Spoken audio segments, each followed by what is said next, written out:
नाज़रीन, दादो में नौजवान घर अंदर मुबैना तौर फाहो खाई आपघात करे छॾियो आहे। वधीक तफ़सील ॿुधाइण लाइ असां टेलीफोन लाइन ते मौजूद आहे मेहरान टीवी दादो जो डिस्ट्रिक्ट रिपोर्टर इशफाक मलिक। जी इशफाक, कहिड़ा अपडेट्स आहिनि?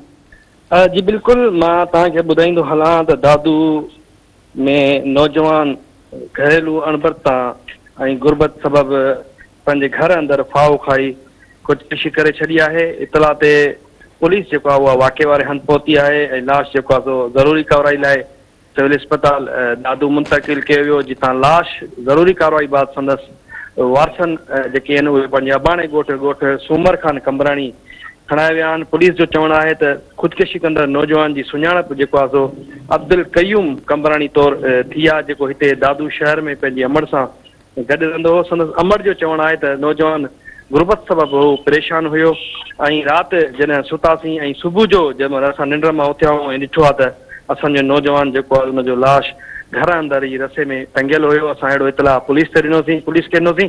पुलिस जो चवणु आहे त वाक़े जी जेको आहे जांच करे रहिया आहियूं।